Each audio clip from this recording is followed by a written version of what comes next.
We learn to live and live to learn. What has turned out to be an unprecedented situation, an unprecedented pandemic. For the first time, India will have a Ministry of Education to replace the Ministry of Human Resource Development. Well, ironically, the policy aims not just at education, but at the entire gamut of human resource development, expanding the lens beyond structured curriculum and predictable careers to a holistic 360-degree character-building process, reviving India's famed Gurukul approach with the aim of creating a self-reliant India by addressing the critical needs of employment and employability, offering a creative mix of flexibility and focus, enhancing transparency and accountability through leaner governance. The new education policy truly has the makings of a clear 2020 vision. But that having been said, the only issue would be implementation. It's a great policy only if implemented in true letter and spirit. And that will what will make it relevant, responsive, and responsible.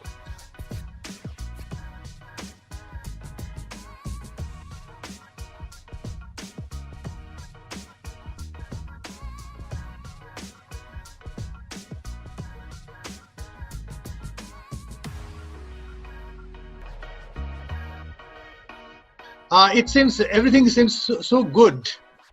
The only thing is, as you said, that we must have the mechanisms in place for its right implementation. If it can be implemented, I think it will be a never-before-like situation as far as India is concerned. Otherwise, also it is coming 34 years after, long years of 34 years. But then its implementation, there are a lot of issues will come definitely. And the main thing is that money and human resource have to be put in place, have to be, properly engaged. Otherwise, it may remain just a beautiful piece of policy document. And coming to the real issues that are being projected, let me tell you very quickly that for the first time, I think there is a radical change in the structural aspects of the governance of higher education. The UGC AICT UGC have been sort of modified radically. We have new vertices being brought into different aspects of governance like quality, accreditation, finance, and other general regulatory aspects. So if these things are rightly and scientifically put into place, I think it will be like, as I said, never before, and India can look forward to. But there are certain issues, a lot of doubts in the mind of people, even though the early childcare early childcare proposition is very fantastic. It has brought into MBIT for the first time the 3-year-old child. But the point is, handing over them to the Anganwadi is, we have to see how best it would be from what it is today. That this policy has been prepared with a lot of consideration, consultation, and the experience of the past 30 years has been taken into account. The policy also takes note of the expectations, aspirations, and the possibilities that open up before the young persons. We also have to consider the demographic distribution of the population. All those factors are there. It has been realized that skill orientation from the initial stages is an essential part, and we should have done it much earlier, as was planned by the Gandhian basic education. We missed on that point. How to go ahead with the vocational education also finds a place in this, and perhaps it would definitely help in the future. There are many issues, and I think we have got a fresh thinking, and that one is the curriculum load. The tension that is caused by the curriculum and by the board examinations has been taken note of very thoroughly. It will be very tough exercise for the experts to reduce the curriculum. Then there are issues of governance. Yes, it has been pointed out that philanthropic and private initiatives should be encouraged. We all feel that there is no way out than this. But at the same time, we have, from our experience, realized that some regulatory mechanism is necessary.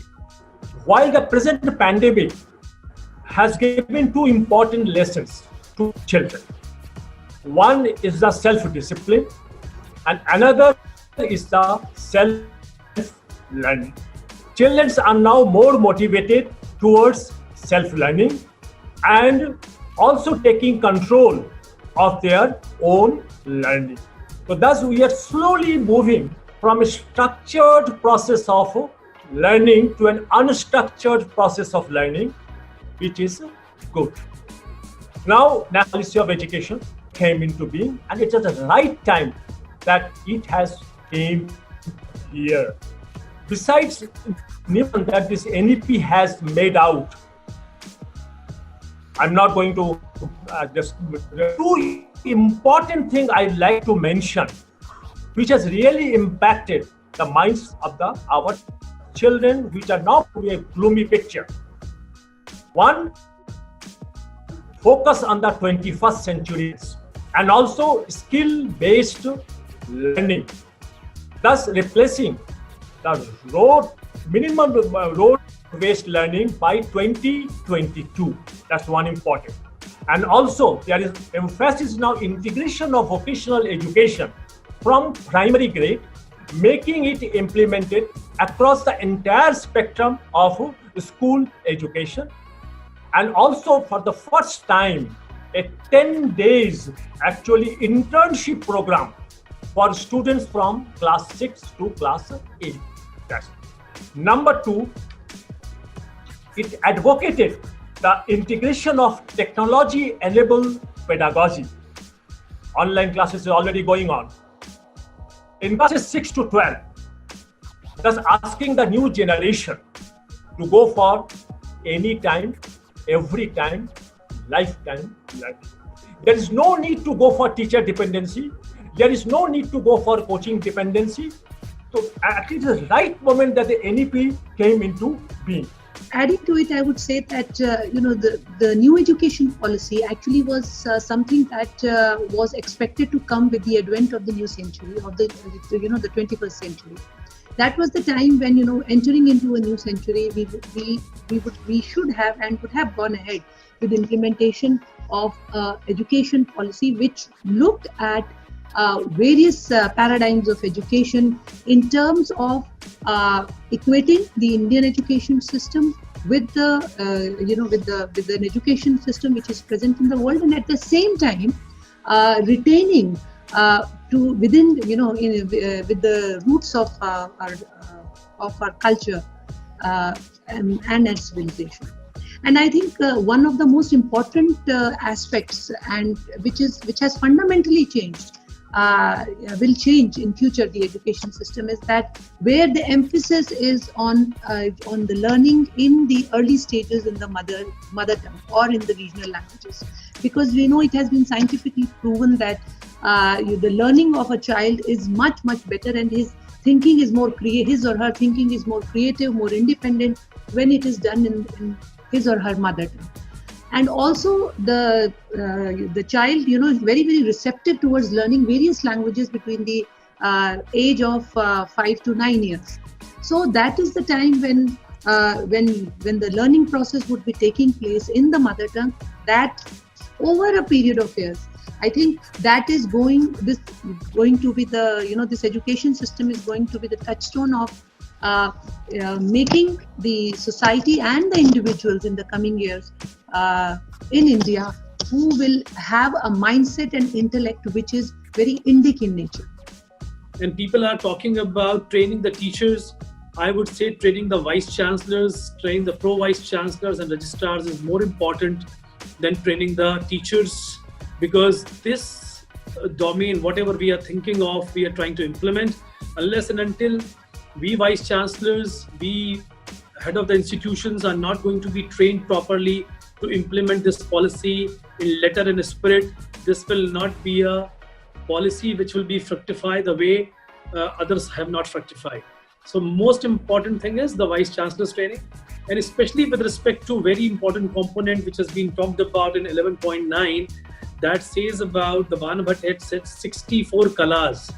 The whole philosophy of this policy in higher education especially, and education by and large, relates to that each and every child should be having a holistic way of life and development in the educational institution, and that relates to 64 colors.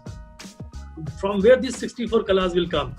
They will some of the things will come from parents, some of the things will come from the society, but most of the things will be inculcated in the student, in the university and the school system.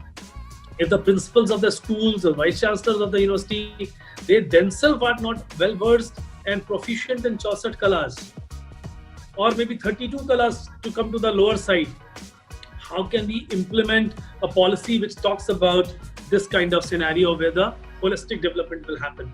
So my point is very clear that most important point in this policy is how to implement it, and this implementation plan, 1 year, 2 year for vice chancellors training, principals training, teachers training, and then testing them that they have actually grown to that level so that they can impart that kind of leadership building. Everything is part of this policy. Policy is absolutely fine, but implementation plan, which I have seen 15 years, 10 years, 5 years, quite good, but then teachers training and also teachers selection. I mean, something like Indian Administrative Services, Indian Teacher Services should be incorporated, Indian Professor Services should be incorporated, so that people should come forward, the best of the people should come forward, and the people after doing their higher education, the best of the minds are going abroad, they should be stopped in some manner so that we have a good pool of resources to come in the profession of teaching. Only then this policy will be functional. That I have understood from the policy document I've read. Policy is very comprehensive, very good, in the very right direction. Everything will depend upon its implementation and the way to do it. You know, some 25 years ago, UNESCO identified 4 pillars of education. Learning to know, which all of us understand. Learning to do, which we had neglected. Learning to be, which many of us did not even remember. And the 4th one, learning to live together. This is something which we had not thought that it is a responsibility of the schools and teachers, others, to contribute to this aspect. In fact, in the recent discussions, it has been pointed out that the learning to live together must precede every other 3 pillars. Whole world is changing demographically, culturally, and those societies and countries which had a single religion, single culture, have now to live with different cultures. India has to take a lead, and this aspect has been discussed in this policy, even earlier discussions, and I'm sure it will find a place, because the inclusive culture the world acknowledges generated from India. The practical model of living together was developed in India. We have their artificers in it many times, and we have to be alert and cautious. But for progress and development, education must include how to learn to live together, how to respect and accept diversity, not only tolerate diversity. I had worked on this for several years, and I had proposed from the NCERT as an organization in this year that basics of all religions must be made known to every child. We shall not take up rituals and dogmas in the schools, but basic philosophies. And when these are taken, we should emphasize that truth, peace, non-violence, righteous conduct, and love. These are common to all the sects, all the religions, all the cultures, all the variations, all the languages. And if this community is known to children, they will start liking their neighbor more and more. If in the sensitive years you can tell them that we are in India, we do not tolerate diversity, we accept diversity. Being in an urban area in Dimapur, the connectivity here in this vicinity of this urban area is quite okay. However, of course, now and then some connectivity issues, but by and large, we are doing it very fine. We upload videos, and we also conduct transact classes by Zoom and Google Classroom and various other apps. We are able to be in connect with the students. Nevertheless, there are some difficulties with regard to this new normal, new way of teaching and learning. Sometimes we are not able to communicate as we should with the parents and with the students. So we are not able to get the classes to these students and parents as we should. So there is no personal touch, and we are not satisfied. Secondly, the teachers also were not trained in this use of this new technology, so that disconnect and that gap was there. Gradually, teachers, of course, got trained, and then now they are doing quite fair. They are doing quite well. Nevertheless, still there are some hiccups, yet things are going on very well. Now, with this new education policy, I'm very glad, and as all of you have experienced, have mentioned, most eminent panelists, very new, and then new way of this one educating. Of course, as time passes in this paradigm shift from a traditional way of teaching to very unconventional and new way of digital learning, very promising. Yet, since I'm in an urban setting, things are quite okay, but then, as many of you have mentioned, the problem of actual implementation of it in the rural settings.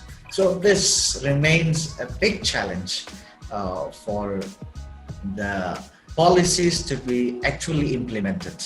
No, I must make it very clear that both in the national education policy, if you look into this, it is clearly mentioned that digital literacy will be encouraged. And it is also mentioned that there will be integration of technology-enabled pedagogy from classes 6 to 12. Now, two reasons. I must say that we need to take care of course, the rural areas and the rural children also. But the important thing that is, I think I need to mention that situation is still, though unlocking process has already started, but schools are still closed, and it will not open till the situation becomes not new normal but near normal. So, but the learning cannot be put into vacuum. The learning must go on, and that is why the online learning has been started. But then again, the question arises whether the rural children are taking the benefit of online learning or not.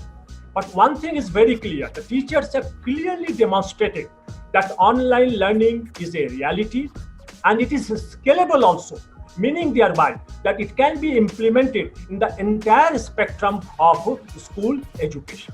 So in future, whether the school open or not, the hybrid learning or the blended learning will go on. That means that both offline and online learning will go on. But the teachers need to be put into certain competency level.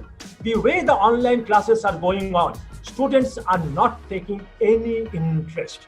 It is simply because that you cannot have chalk and talk policy in the online learning process.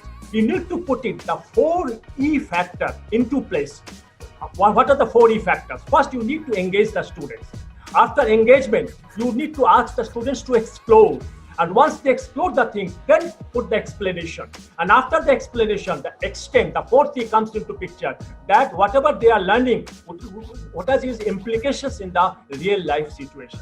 So online learning content has to be in a capsular form first, and the duration of each capsule should not be more than 15 to 16 minutes. Otherwise, we will not be in a position to ask the children to be in focus situation. That is number one. Number two, yes, rural children may not be having the technical connectivity, networking connectivity. What about the rural children? I must one thing very clear, that we need to have a technology revolution in the country now. There can be various, of course, it can be achieved only in a phased manner. But can we start a simple thing? Why can't, with the help of the government, with the help of the state government, why our children, our parents cannot have the electrical gadgets, with the collaboration of the bank on a lowest EMI, so that they can have at least those hardware with them.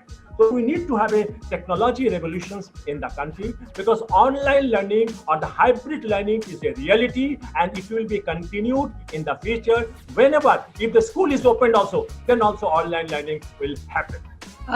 Yes, as far as especially because of this unprecedented COVID scenario which happened and which came without any warning.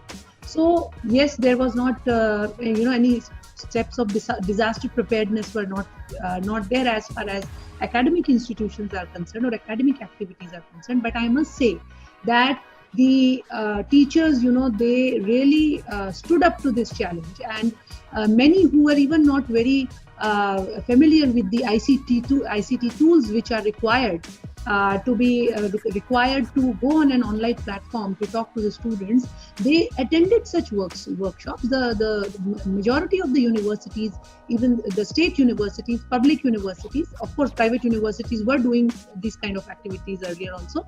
They really sprung into action, and many ICT workshops were organized to apprise them of how to use these tools so that they can connect to the students, and also providing course material to them. Yes, but as Ganguly ji also mentioned that there are these observations also that the quality of these course materials, maybe because of the paucity of time, they were prepared in hurriedness. At some places it may not be of very good value addition, but this is also a learning process for everyone. And also it is important to note that in the coming days, when we are talking that blended, and which of course the policy also talks about, that there will be a blended form of learning which in the coming years would in a way become necessary. At that time, it is important to also make the teachers learn about how to use various other kind of technologies. For example, augmented reality. Augmented reality can just do wonders in developing online lessons, especially for students in terms of when you are teaching science, when you are teaching mathematics, and when you are teaching young students, primary school children who are at present it is not possible for them to go to school and be physically present and learn and see the charts to attract the attention. It is very important. These kind of various measures can be used, and such kind of workshops can be used. Also, there is this mention was that how do we, yes, of course, it is very important that with the ambitious plans that the new education system or policy is projecting, for this infrastructure, digital infrastructure will be required. And for that, there can be various PPP initiatives which can be taken, where the service providers, you see, they all service providers have their corporate social responsibility, and under such kind of programs, where especially students who are from the marginalized section, who are from the disadvantaged section, such kind of schemes where, because they are not the ones who are in a position to connect digitally, so such kind of initiatives can be taken to bridge this digital gap which is there. Also, one more point that I wanted to make was, and that is, yes, in terms of when we talk about distance education, that ODL in India has been one of the pioneers in distance learning. In fact, it was in 2003 that when Atal Bihari Vajpayee ji was the Prime Minister, that Vidya Vahini, there was this program which was specially launched to integrate such youngsters who are not able to connect to the schooling system. And for that, the first a satellite which was totally dedicated for education, EduSat, in 2004, it was launched at that time. At RGU, from the very beginning, we were actually I would say that mentally prepared, and as soon as the pandemic came and we got into this on 15th of March, when the whole institution was being closed, we immediately geared up and we anticipated something like this, because the news from other countries have already reached to us and we know that what they are doing. So based upon their experience, we immediately geared up and we trained our faculty members, and faculty members very promptly came forward, and with a lot of zeal and enthusiasm, they started working on for online mode. And initially we required some platform. The Zoom came forward and they were free initially for unlimited time. So that was a very big thing for us, and we connected to the student. The student also came, because the student in my university are either from middle class, upper middle class. So they were having all the way gadgets with them, and they were having all connectivity, except a very limited one of limited students. They were not finding good connectivity from Arunachal Pradesh, Meghalaya, or Arunachal Pradesh, wherever they were being stationed. But then our IT team very promptly came forward, and with the help of IT and management, we have done two things. We have contacted those students who were unable to connect to our classrooms, digital classrooms, online platforms. Then we requested them to provide us their phone numbers, IP numbers, and through that we have requested Jio, we have requested BSNL, Airtel, Vodafone, to get their connectivity better. And this has really worked, and 70-80% of my children, through this working from the university side, they could connect. And only 4 students could not be connected finally, so we have sent them the all study material we have taken out and we have given it to them. So we have not left the last student of the university unattended. Number 2, then we called each and every child and their parents, that how they are finding the online platform. Is your child is happy with it? Are they really comfortable attending it? And are they facing any problems? So all 3,200 students of the university being called by our administrative team. That was a big task, but we took 7-8 days to complete this. Whole team has involved. So it was not a difficult thing for me. Even I was listening to SEBA chairman, Mr. Jain, other day, that government of Assam also and government of Rajasthan also and many other governments, they have also come forward for those children where we're talking about digital divide and the students do not have gadgets or maybe smartphones or not having connectivity. All those, there are many other things, DTH, I think online, Doordarshan, community radio, loudest speakers, or maybe teaching in a group by using one normal phone by the teachers in a group of 5. So many innovative things have been done. I mean, somehow or other we could manage and maintain the ongoing process of teaching and learning. Before the pandemic situation was set in, the problem in the state, problem in the country is with the issue of pedagogy. We appoint teachers straight away after their UGC prescribed qualifying degrees and all that for the teaching role. But teaching requires different kind of orientation. Pedagogy is a different kind of ball game. So without those initiatives or initiations, we are putting teachers into the classroom. So pedagogy, conventional pedagogy itself was a challenge for us. So how, in order to make teaching learning very engaging, explorative, and so on and so forth, as Professor Ganguly had just mentioned. So that has been there. Now, the second question, the second issue that has come to this is initiation to the technology platforms. How to handle the technology. First pedagogy, then technology, and technological delivery of knowledge or delivery of knowledge to technology platform itself requires a different kind of pedagogy. So that these kind of things have to be evolved and teachers have to be trained. And so far, teachers are taking on to themselves to train and different, their own resources because they have to deliver. The third thing, most important, challenging thing in the context of the new education policy, so far as pedagogy is concerned, teaching is concerned, is that we have to integrate with the value education. So how do you instill value? How do you instill virtues through the teaching learning process? So these are the issues of a teacher. At Royal Global University specifically, before pandemic, in the normal circumstances, very innovative things we have started. Chetan, and I want to share with all the eminent panel members here that from the very beginning of this institution and now 3 years old university, we have a system called that every semester, end of the semester when we have vacation time or the examination time or before that, each and every faculty member it is compulsory for them to come forward and speak in front of all other faculty members about what kind of research, what kind of things they have upgraded and they are doing.